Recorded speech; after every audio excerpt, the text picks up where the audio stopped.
Hey, what's up, Superdads, and all you other viewers who are tuning in here. So today I want to talk quickly about what it means to be a beginner, intermediate, and advanced exerciser. I think there's a lot of poor classifications out there circulating around, and most of them come from, well, like, so if you're talking about powerlifting, for example, they tend to determine your level of beginner, intermediate, or advanced based upon the percentage of your body weight that you can lift in the major lifts that they do. So something like 1.5 times your body weight for a back squat is a sign that you're an intermediate lifter.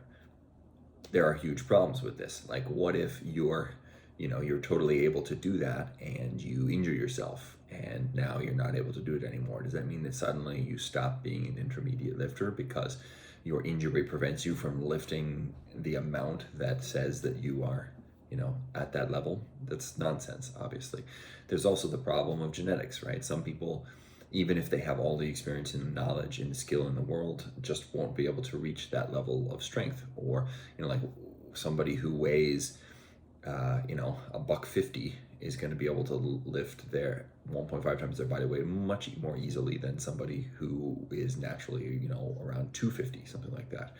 So not a great way to determine the progression there. Something like bodybuilding, they'll often talk about amount of muscle gained, right? And so newbie gains, like in the first year of lifting, some people can gain up to about 20 pounds or around 10 kilos of muscle in that first year if they do it right. And then after that, it tends to slow down. And so that's where you're in the intermediate lifting.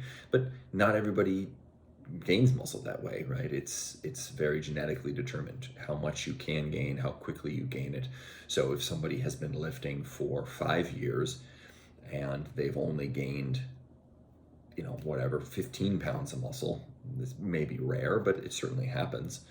Does that mean that they are somehow they're a beginner, whereas the person who gets a year in and has or maybe even less, 6 months, and they're a genetic freak and they put on 30 pounds of muscle, they're now upper intermediate, something like that? So clearly these classification systems are kind of nonsense. They don't apply, and I don't think that they're very helpful.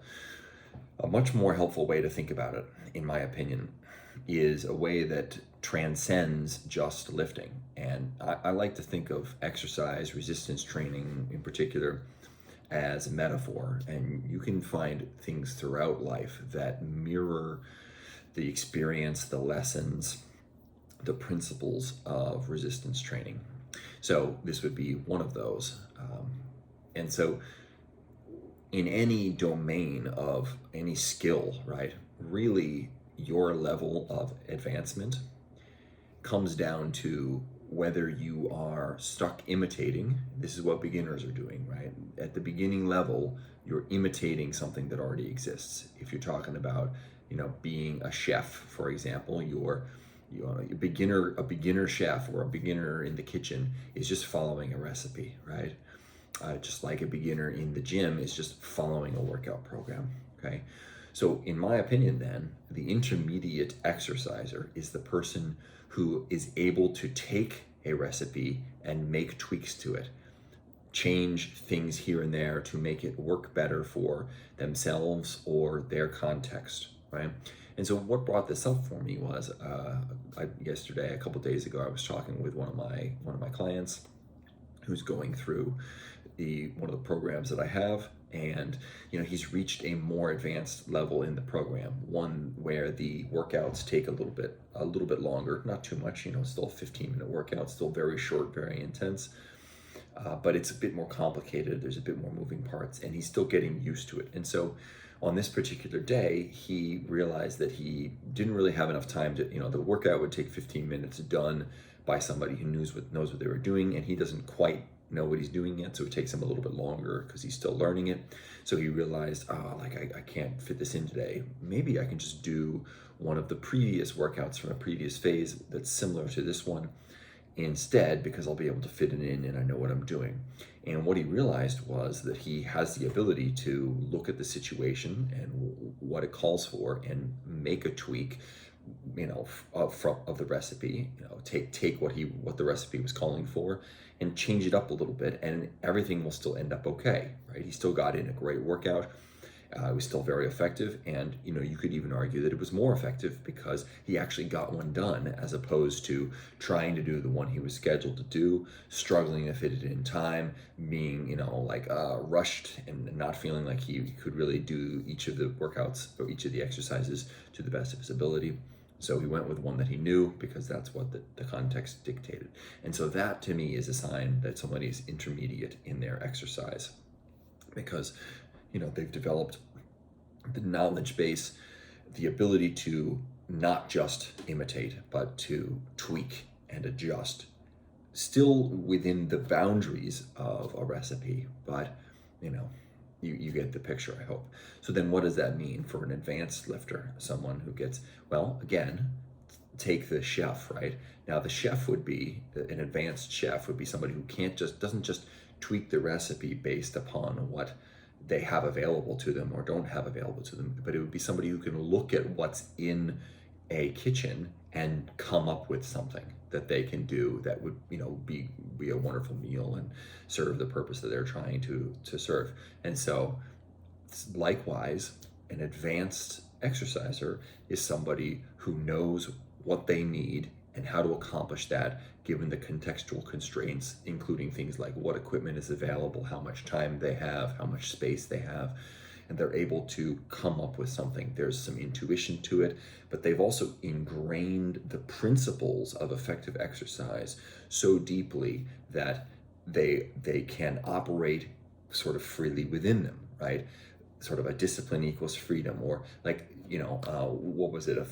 I can't remember exactly who the author was, but he basically, take Cormac McCarthy for example. If you're not familiar with Cormac McCarthy, he's a wonderful fiction writer, American fiction writer, and he doesn't use punctuation the way most writers do. But it's not because he doesn't know how to use it. It's because he's mastered the art of writing, the principles of writing, to such a high degree that he's more free to function within them and still be effective. Or take somebody like Pablo Picasso, who revolutionized painting. Well, he was a wonderful in classical styles. He could paint very realistic paintings if he wanted to, and his mastery of those principles is what allowed him to be free and playful with how he applied them, and to still come up with a picture that looked like a face, even though it doesn't actually objectively resemble a face in any way. Okay, so the same thing goes for exercise.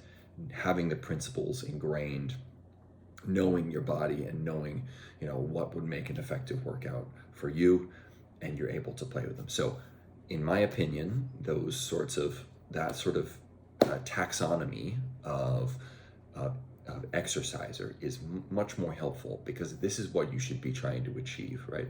Of course you want to get bigger, of course you want to get stronger, but if you're able to develop your understanding, your identity surrounding exercise in this sort of stepwise fashion, you're going to get so much more out of it. It's going to become part of who you are. It's going to become a skill set that is precious to you, and one that you are really adept at applying. And not everybody's going to get the same gains, whether they be strength or muscle, but we can all strive to learn these principles, the principles of sort of physical culture, and how to be effective, efficient exercisers. So I hope that that's a helpful perspective, and thanks so much for watching. If you're interested in one of the programs that something like I talked about earlier in this video, I've got a free one. It's called 3-Minute Muscle. You can find the link down below.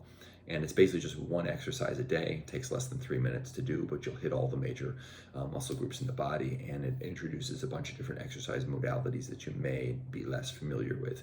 Then, of course, there's a larger program, the DADBOD to RADBOD program. It's much longer and more intense and involved, and it incorporates all of these different modalities into a pretty one-of-a-kind approach to exercise. So if you're interested, check them out. Thank you so much for watching, everyone.